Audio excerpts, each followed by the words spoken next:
Oke, assalamualaikum warahmatullahi wabarakatuh. Nah, di sini kita mau membahas bagaimana cara memodelkan gedung dua lantai dengan menggunakan program Eclipse.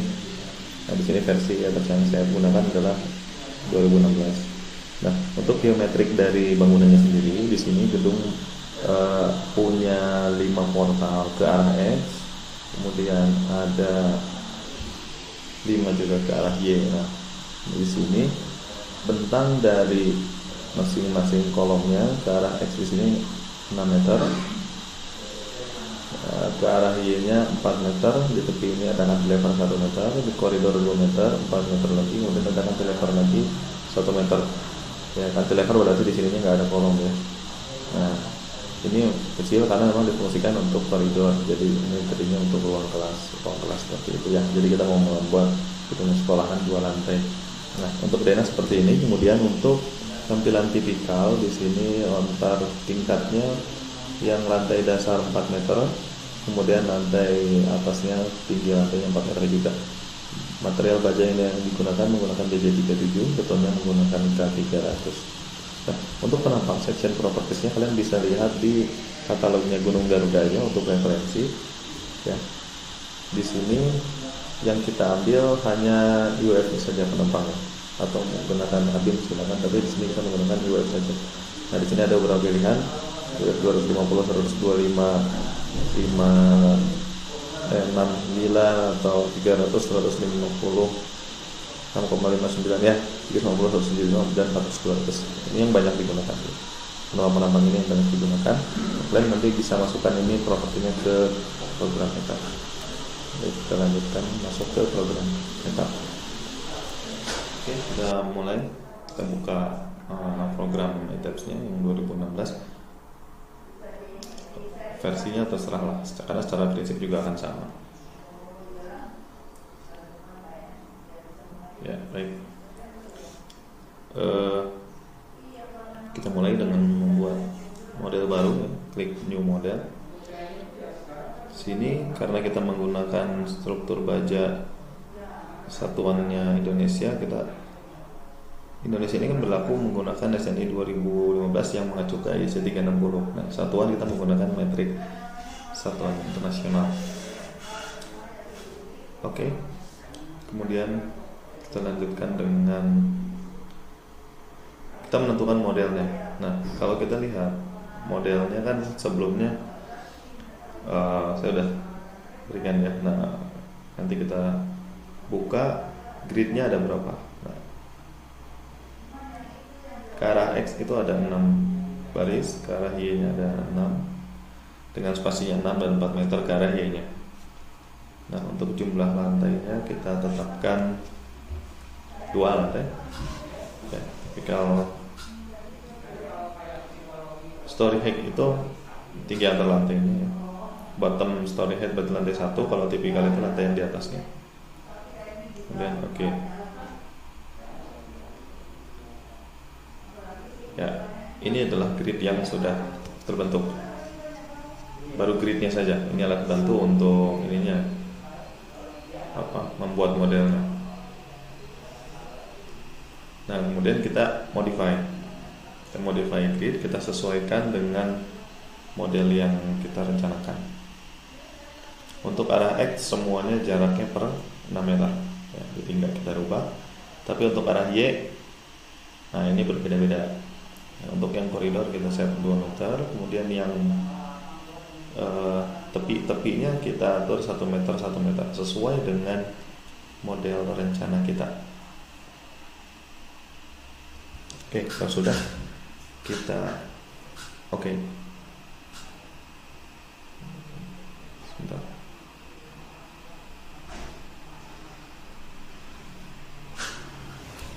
Ya, kalau sudah oke.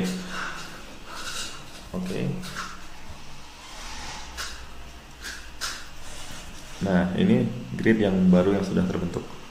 Kemudian di sini kita bisa menetapkan material. Ya, baja yang digunakan adalah sesuai SNI dan akan dirubah di sini menggunakan contoh BJ41 atau BJ37. Nah, BJ37 kita rubah modulus elastisitas menjadi 200.000 MPa. Kemudian tegangan leleh dan tegangan ultimate-nya kita sesuaikan 240 MPa dan 370 MPa. Untuk efektifnya samakan aja 240 dan 370.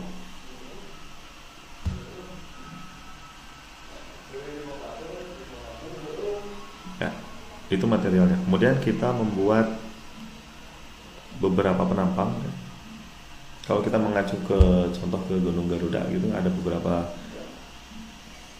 dimensi yang bisa kita buat. Nah, untuk IWF di sini ada beberapa jenis ya. Kalian bisa buka tabel Gunung Garuda. Tabel Gunung Garuda di situ ada untuk IWF. Contoh 200, 100, tebal webnya 5,5, flensnya 8.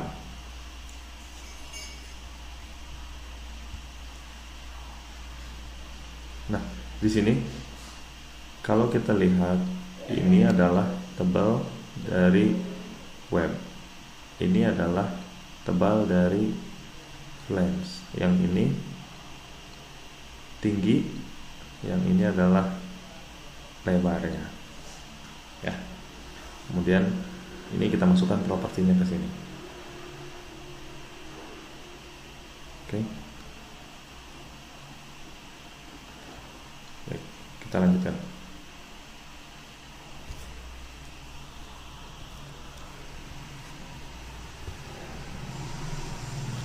Nah, kemudian kita masukkan propertinya ke sini.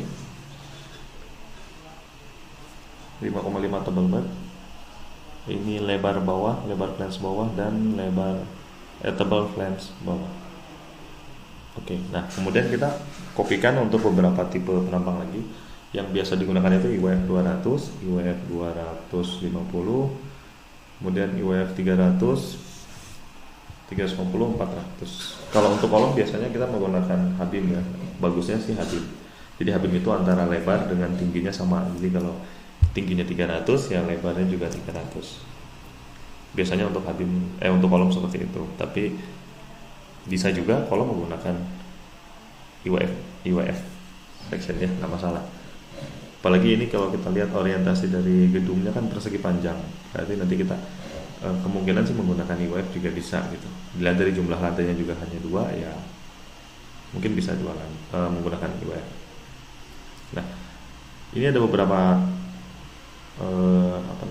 beberapa tipe penampang yang bisa kita masukkan ya. Tadi saya sudah masukkan IWF 200, kemudian IWF 250, 300. Ini 350 ya. Kemudian satu lagi lah, itu cuma 400, 208 dan flensnya 13.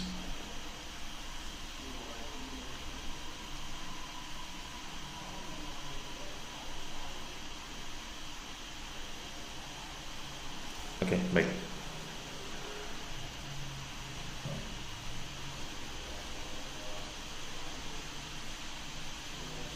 Oke, saya rasa cukup ya.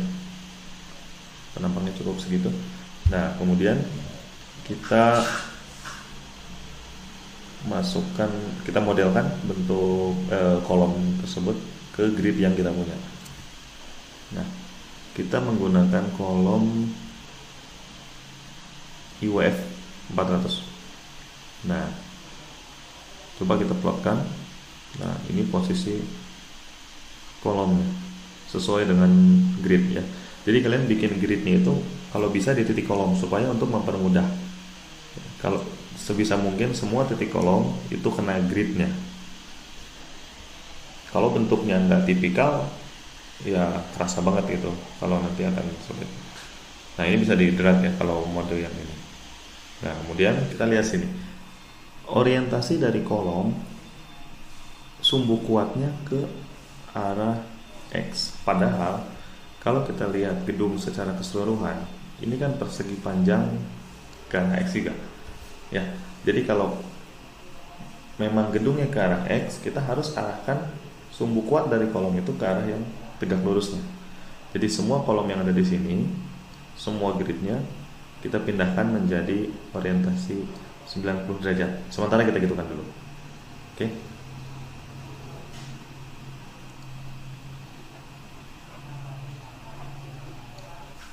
Nah, kita rubah. Caranya gimana? Caranya dengan assign, kemudian kita rubah lokal axis-nya menjadi 90 derajat. Oke.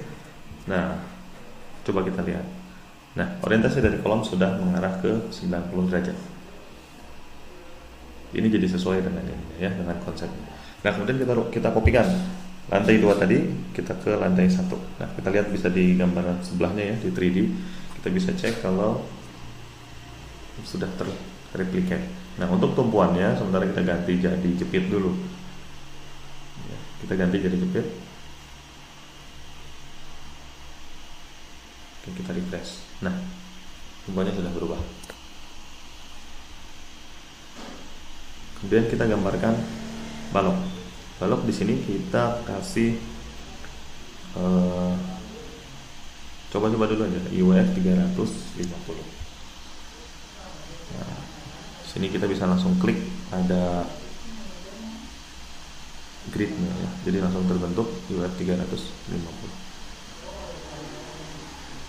Salah tadi. Di lantai dasar nggak usah kita kasih pembalokan. Nah, kita naik ke lantai 1.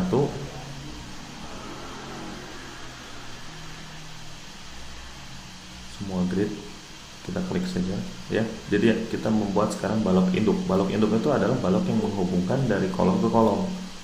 Nanti ada yang namanya lagi balok anak, di mana di dalam satu panel grid segini gitu ya, kolom ke kolom ada balok induk. Nah, di antaranya itu ada balok anak. Fungsinya untuk balok anak itu lebih ke tebal plat lantai saja.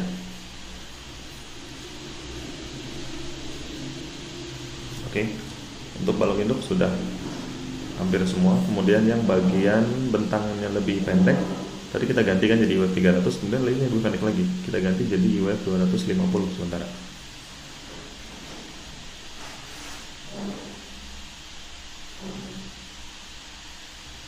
Kita munculkan namanya section.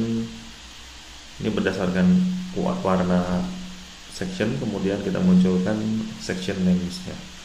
Oke, nah di sini bisa terlihat UF 350 untuk yang bentang panjang, 300 yang arah Y, dan yang pendeknya koridor kita kasih UF 250. Yang untuk cantilever di tepi juga sama. Kita sementara karena sistemnya itu kan preliminary dulu. Preliminary itu berarti ya kita coba-coba dulu penerbangan. Baru kemudian nanti kita analisis, kita bisa baru ketahuan penumpang memenuhi syarat atau enggak. Nah, ini adalah menu untuk membuat secondary beam atau balok anak. Nah, di sini menunya adalah kita tentukan dulu baloknya mau pakai dimensi berapa, kita samakan ya, UF 300 di dalam satu panel ini. Oke, kita lihat dalam satu panel ini. Nah, rencana yang mau dibuat itu adalah gini. Dalam satu panel sini, ini kita katakan satu panel. Ya, dalam satu panel kita nanti beri balok anak supaya tebal plat dari area ini tidak terlalu besar.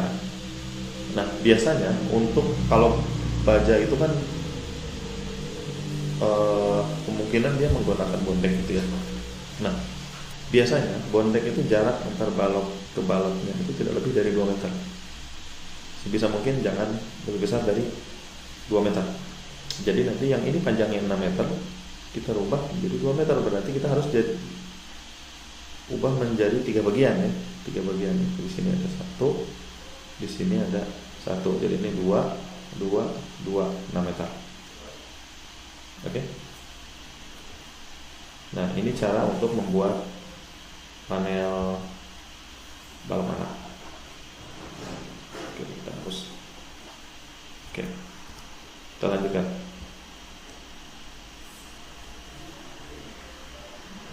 Nah, untuk balok anak tipenya pin ya. Atau nanti kita sementara gini dulu aja, nanti saya jelaskan apa itu maksudnya pin.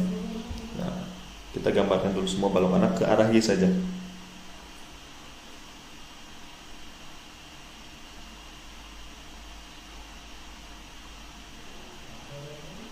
Oke, kita melakukan hal yang sama di cantilever. Kemudian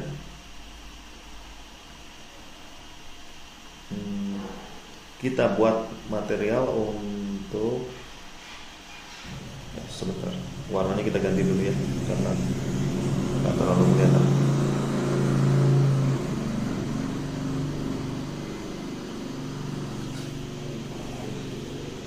Ya sebentar ini dulu ya. Kemudian nah, untuk balok anak yang area koridor juga sama, kita kasih 2 balok anak arah Y ya. Makanya di sininya 2 dan arahnya Y. Kemudian kita membuat oke, sebentar.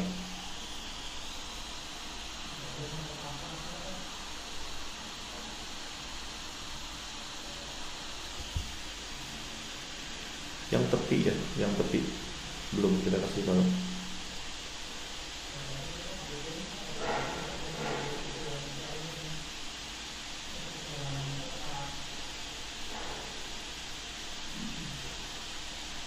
Pin itu sendiri.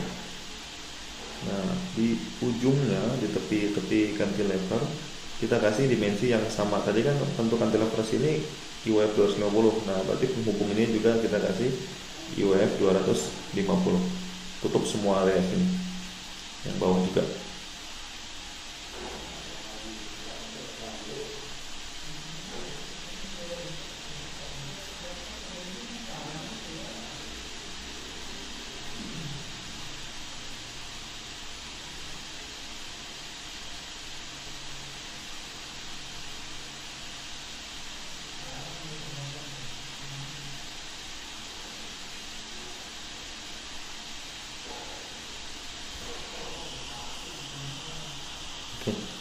Ya, kemudian di sini nanti kita tetapkan area sini, kita kasih plat lantai. Nah, munculkan end release supaya sementara kita tahu mana aja balok yang sudah dirilis. Maksudnya dirilis itu berarti di setiap ujung joinnya ini nggak menerima momen. Nah, kemudian kita tepikan lantai yang tadi ke atas. Kolomnya kita hide dulu semua, kemudian kita blok semua areanya. Kita buat plat lantai dulu biar nanti kopinya sekalian. Nah, kita membuat plat lantai, define, kemudian section dan slab. Kalau bond deck itu berarti deck, sementara kita slab dulu supaya mempermudah aja. Kemudian kita bisa modify, ya. Di sini kita masukkan tebal plat 12 cm. Materialnya dari beton ya, platnya plat beton karena belum ada yang 4000 PSI ini. Coba kita modifikasi jadi yang 4000 PSI ini kan satuan material beton, kita ganti jadi contoh K300.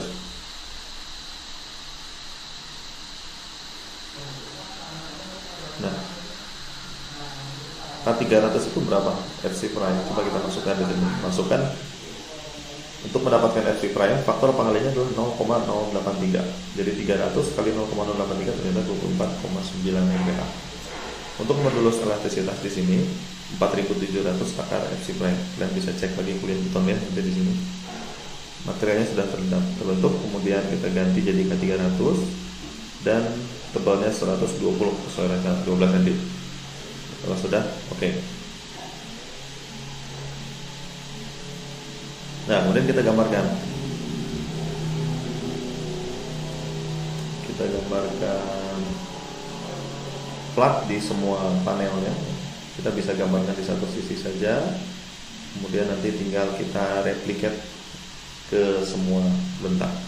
Nah, kemudian kita select semua slabnya ada berapa. Oke, edit, kemudian replicate. Kita kopikan per jarak 2 meter sejumlah 14 buah. Oke. Sekarang plat dan balok sudah selesai. kita bisa kopikan, edit, kemudian replicate, kita replicate ke story 2. Oke, kita lihat ke privasi 8. Nah, sudah terbentuk di 2 lantai. Kolomnya kita munculkan lagi. Kalau kolomnya tadi nggak kita hide dulu, kemudian kita replicate di blok semua, khawatir nanti ketimpa ya atasnya. Ya. Nah, kemudian sekarang kalau sudah save untuk pemodelannya, coba kita detailkan lagi ya, karena untuk struktur baja agak sedikit ada beberapa yang harus kita sesuaikan. Nah, ini gedung model yang sudah kita buat, kemudian kita coba. Nah, plat lantainya bisa kita hide dulu sebentar, close. Nah, ini kita udah terlihat. Tadi kan orientasi kolom kita rubah orientasi kolomnya ini semua ke arah 90 derajat. Nah, tapi ini artinya semua struktur memikul gempanya di arah 90 derajat, sedangkan yang ke arah X nya nggak ada yang memikul gempa, nggak bagus untuk memikul gempa di sini. Jadi beberapa kolom kita putar orientasinya supaya nanti dia sebagai pemikul gempa ke arah X. Contoh misalnya kolom yang ini, coba kita berlakukan dengan kemauan story supaya sekaligus all story. Nah, kolom ini, kemudian ini dan ini kita putar. Nah, ini kita putar gitu ya. Edit salah sign frame, local axis-nya kita rubah jadi 0 derajat, tadi 90 kita rubah jadi 0. Oke. Nah, di sini kita bisa lihat di bagian yang ini kolomnya sudah ke orientasi 0 derajat tadi. Ya, jadi sumbu kuatnya ke arah sumbu X. Kenapa harus kita rubah gini? Jadi kalau baja itu kita harus menentukan nanti portal mana yang kita jadikan sebagai elemen penahan gempa, karena nggak semua portal menjadi elemen penahan gempa. Kita coba gitu.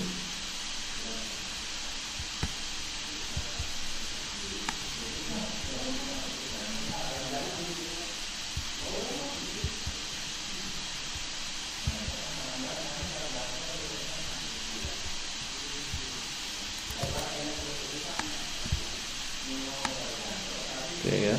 Nah, di sini kita lihat portal mana saja yang nanti kita akan fungsikan sebagai struktur penahan gempa. Jadi nanti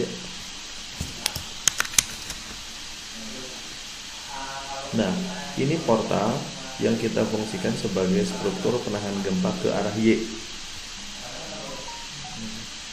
Jadi nanti maksudnya satu portal itu gini, kolom, balok, kolom ya, ini tumpuan. Nah, ini satu portal. Ini kolomnya, baloknya ini, dan ini kolom lagi, itu satu portal. Kemudian yang ini juga penahan gempa. Di titik sebelah sininya ini penahan gempa, dan yang ini juga sebagai penahan gempa. Jadi gedung ini beban gempanya nanti semua yang ke arah Y dipikul oleh 4 portal sini. Ya, karena nanti sambungan di sini dirubah menjadi sambungan sistem rangka memikul momen. Untuk ke arah Y-nya, ini portal yang kita jadikan portal pemikul gaya gempa. Ini bisa disambung, bisa, tapi kita pilih di sini 2, kemudian di bagian bawahnya kedua. Untuk ke arah X juga ya, sini. Nah, jadi nanti untuk ke arah X nya 1, 2, 3, 4. Nah, untuk yang ke arah Y nya A, B, C, D. Nah, nanti masing-masing portal ini bisa kita menggunakan contoh yang mau kita pakai sistem rangka pemikul momen. Bisa biasa, menengah, khusus. Berarti nanti di sini ini kolom balok. Nah, kita buat spesialisasinya di sini, di join. Atau bisa kita portal ini kita rubah jadi sistemnya menggunakan bracing. Sistem rangka bracing konsentrik misalnya. Nah, nanti di sini nanti kita kasih bracing.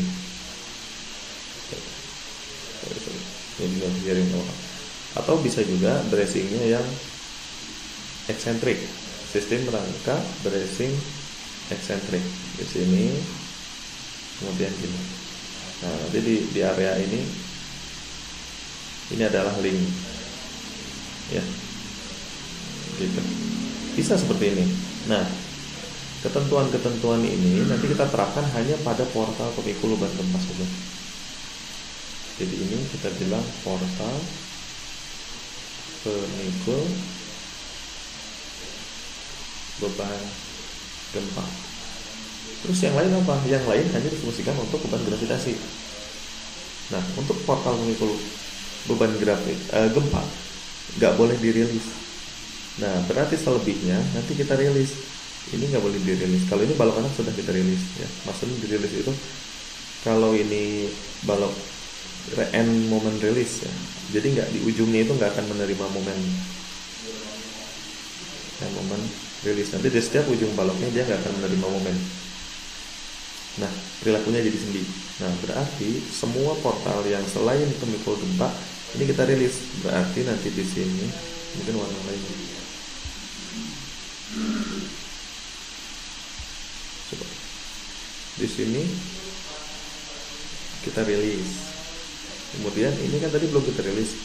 Tapi kan ini flange. Ini ke arah 90 derajat, ini ke arah 0 derajat. Nah, ini kan berarti bukan pemikul gempa. Ininya kita rilis, ini juga kita rilis. Jadi ada beberapa bagian yang memang kita rilis, gitu ya. Ini rilis. Berarti kalau di sini, ini juga bukan pemikul gempa. Nanti ini kita rilis, ininya juga kita rilis. Oke, jadi ada di beberapa bagian. Nah, sekarang kita masuk lagi ke sini. Dengan kondisinya seperti itu berarti beberapa balok ini kita rilis, gitu ya. Ini rilis, salah ini enggak ya, karena tadi ini portal pemikul gempa. Kemudian ini juga kita rilis, yang tadinya belum dirilis kita rilis terhadap momen. Nanti caranya gimana nanti kita lakukan.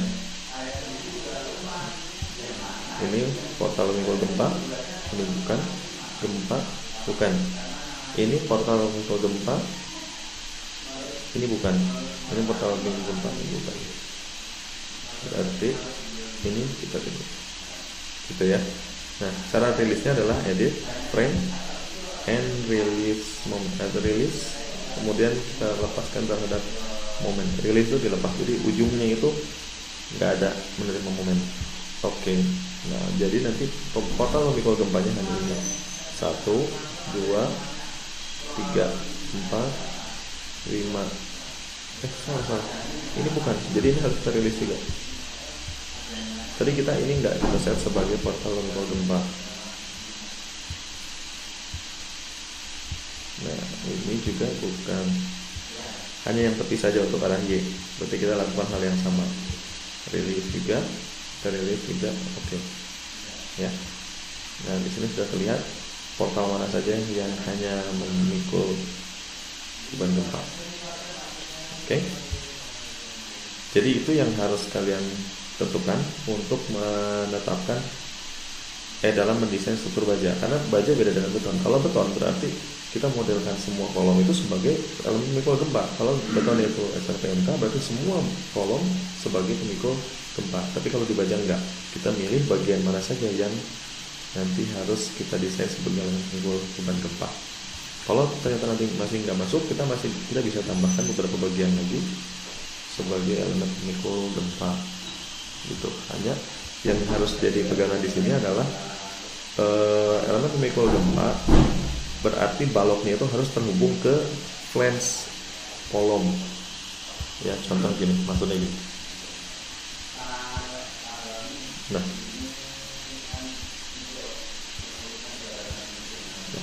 kalau saya mau ke portal ini portal, satu portal gitu ya, dihubungkan oleh balok. Nah, balok ini kan ketemunya sama flange ya, sama flange dari kolom kan. Ini juga flange dari kolom. Maka ini bisa kita bilang sebagai struktur pemikul gempa. Tapi kalau ini flange dan ini ada balok, ini kolom yang ketemu nih webnya, ini juga yang ketemu webnya, maka ini bukan elemen pemikul ruang gempa. Atau ini balok tapi di sisi sini kolomnya orientasinya ke sini, berarti ini ketemu flange, yang ini ketemunya sama webnya, berarti ini juga bukan pemikul beban gempa. Syarat untuk jadi pemikul beban gempa harus menggunakan harus balok yang ketemu dengan flange. Oke, nanti ini kalian berlakukan untuk model yang kalian buat.